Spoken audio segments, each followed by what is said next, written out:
In 1999, a 12-year-old boy vanished on a popular Foothills trail. Search teams gave up. His family was told to move on. 3 years later, workers digging near that same trail uncovered a sealed underground room and found the boy alive inside. But when rescuers reached for him, he begged them to leave. What had been done to him underground? Some disappearances don't end with answers. They end with questions that are even more disturbing than the mystery itself. In 1999, a 12-year-old boy walked onto a familiar Foothills trail and vanished without a trace. Search teams combed the area. His case went cold. The town moved on. But 3 years later, something buried beneath that same landscape forced investigators to confront a horrifying truth. This wasn't an accident, and it wasn't the wilderness. Tonight's story is about control, silence, and a child who was hidden in plain sight while the world believed he was gone forever. Before we begin, please take a moment to like this video, share it with someone who follows true crime, and subscribe to the channel. Your support helps bring attention to cases that were nearly forgotten and keeps these stories from being buried, just like the truth in this one. Now, turn down the lights and listen closely. Because what happened on that Foothills trail didn't just steal years from a child's life. It revealed how easily evil can hide beneath the ground we trust. In the summer of 1999, the foothills outside the small mountain town were considered safe. Families picnicked there. Joggers ran the loops every morning. Children grew up believing the trail was an extension of their backyard, not a place where something could go terribly wrong. 12-year-old Daniel Harper had walked the Foothills Trail dozens of times before. He knew the wooden signs, the bends in the path, the sound the gravel made under his shoes. On the morning he vanished, nothing felt unusual. The weather was clear. The trail was busy earlier that day. His parents watched him lace his shoes and sling a small backpack over his shoulder. He told them he'd be back before dinner. Daniel entered the trailhead just after noon. Several hikers remembered seeing him, a polite boy stepping aside to let adults pass, stopping occasionally to examine rocks and plants. To anyone watching, he looked exactly like what he was, a kid enjoying a normal summer day. Then, somewhere between the overlook and an old service road, Daniel disappeared. When he didn't return home by evening, his parents assumed he had stayed out too long. By nightfall, concern turned into panic. Calls to friends led nowhere. His bike was still in the garage. His shoes weren't muddy enough to suggest he'd gone elsewhere. Police arrived just after 9 p.m. By sunrise, search teams filled the foothills. Helicopters swept the ridgelines. Dogs picked up Daniel's scent near the trailhead and followed it for nearly 2 miles, until it stopped abruptly near a curve in the path. No footprints beyond that point. No blood. No signs of a struggle. It was as if Daniel Harper had stepped off the trail and vanished into thin air. For 2 weeks, the foothills became a grid of search zones. Volunteers formed lines shoulder to shoulder. Rangers combed ravines. Dogs were brought in again and again, each time following the same path before losing the scent at the same exact spot. Investigators struggled to explain it. There were no steep drop-offs nearby. No water deep enough to hide a body. No history of dangerous wildlife in the area. And yet, Daniel was gone. The only item ever recovered was his disposable camera, found near the brush several days later. The photos showed nothing alarming: trees, rocks, sunlight through leaves. The final image was blurred, tilted toward the ground, as if the camera had slipped from his hand. It raised more questions than answers. As weeks passed, the tone of the search changed. Hope quietly gave way to probability. Detectives began preparing Daniel's parents for what they called the most likely outcome. The case shifted from rescue to recovery. But no body was found. By the end of the year, active searches stopped. Daniel's disappearance was labeled unsolved. Locals whispered theories: an animal attack, an accident, a stranger passing through. None of them fit. The foothills returned to normal. Children were still allowed on the trails. New signs were installed. Time moved forward, indifferent to the unanswered questions left behind. For Daniel's parents, time froze. Every birthday passed without candles. Every school year began without him. His bedroom stayed untouched. They refused to accept what officials gently suggested, that the wilderness had claimed their son. They were right about one thing. The wilderness didn't take Daniel. Someone did. 3 years later, in the summer of 2002, construction crews began clearing land near the foothills for a utility access project. Heavy equipment carved into the slope where thick vegetation had grown undisturbed for decades. Then the ground gave way. What workers initially thought was rock turned out to be reinforced concrete. As more dirt was removed, a metal structure emerged, flat, sealed, and deliberately concealed beneath layers of soil and brush. Authorities were called.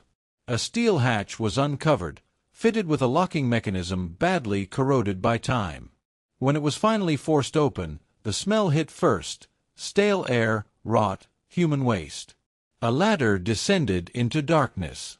At the bottom was a small underground chamber. Inside, sitting against the wall, was a boy. He was thin to the point of skeletal. His hair was matted. His clothes looked years old. His skin was pale and weak under the dim light. It took a moment for responders to understand what they were seeing. The missing child from 1999 was alive. But when they spoke to him, when they reached out their hands, his reaction wasn't relief. It was terror. Daniel screamed for them to leave. He begged them not to open the door. He said they were ruining everything, that they weren't supposed to be there. It was clear immediately. Whatever had kept him alive underground had also kept him trapped in ways no one could see.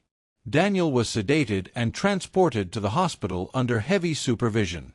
Doctors worked to stabilize him, shocked that a child could survive that long under such conditions. Physically, he was alive. Medically, it made no sense. Psychologically, he was somewhere else entirely. He refused food unless permission was given. He slept curled on the floor instead of the bed. He flinched at sudden sounds and whispered apologies when nurses tried to help him. He kept asking about him. When detectives tried to ask questions, Daniel shut down. He defended the person who had kept him underground, insisting he was being protected. He showed guilt for being rescued, as if he had done something wrong. Investigators returned to the bunker. Inside, they found order, not chaos. Food shelves measured and rationed. A clean area near the entrance that clearly belonged to someone else. Logs documenting behavior, meals, and compliance. Hidden speakers played recordings on a loop, messages designed to break resistance and replace reality. The bunker wasn't built to kill. It was built to control.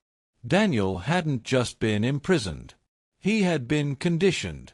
The break in the case came from something small, a serial number on a battery powering the bunker's lights. It traced back to a regional infrastructure contractor. One name stood out: Thomas Klein, a civil engineer who specialized in underground structures. He had worked near the foothills in the late 1990s. His employment ended shortly after Daniel disappeared. Klein lived alone. No criminal history. No known connections to the family. When police arrested him, he didn't resist. He didn't deny it either. He calmly explained that he hadn't kidnapped Daniel, he had saved him. He described the bunker as a controlled environment. A place to remove weakness. A place to teach obedience and survival. Investigators searched his home. They found detailed plans for the bunker. Notes on psychological compliance. Books on isolation and behavioral control. Food logs matching those found underground. It became clear this wasn't impulse. It was design. The trial shocked the nation. Prosecutors laid out the physical evidence. The bunker, the recordings, the logs, the years stolen from a child's life. But the most disturbing moment came when Daniel testified. He didn't accuse his captor. He defended him. He spoke of discipline, of lessons, of safety underground. He denied abuse, denied cruelty. His words echoed the recordings investigators had heard inside the bunker. The courtroom sat in silence. Experts explained psychological captivity, how control doesn't always require chains, how dependency can replace fear, how a child can be broken without ever being struck. In the end, the evidence spoke louder than the victim could. Thomas Klein was found guilty and sentenced to life in prison. But the verdict didn't bring closure. Daniel survived. But survival didn't mean freedom. Years later, he still struggles with guilt when eating. Still prefers sleeping on hard floors. Still fears wasting resources that no longer need to be rationed. Doctors say recovery may take a lifetime. The bunker was destroyed. The trail remains open. Hikers walk past the area every day, unaware of what once existed beneath their feet. A child was taken from the surface world and hidden underground for 3 years. He was found alive. But the part of him that walked onto that trail in 1999 never truly came back. And that may be the most unsettling truth of all. Daniel Harper was found alive, but freedom didn't arrive with the opening of that bunker door. What happened to him reminds us that survival alone doesn't mean escape. Some crimes don't end when the victim is rescued. They echo for years, sometimes for a lifetime. This case forces a hard truth into the open. Evil doesn't always rely on violence. Sometimes it relies on patience, planning, and control. Sometimes it hides beneath places we trust, familiar trails, quiet hills, and everyday routines. If stories like this matter to you, take a moment to like this video. It helps these cases reach more people and ensures victims like Daniel are never forgotten. Share this story with someone who follows true crime, and subscribe to the channel for more deeply investigated cases that go beyond headlines and into the human cost of crime. Thank you for watching, and thank you for listening. Because some trails don't just lead through the wilderness. They lead straight into darkness.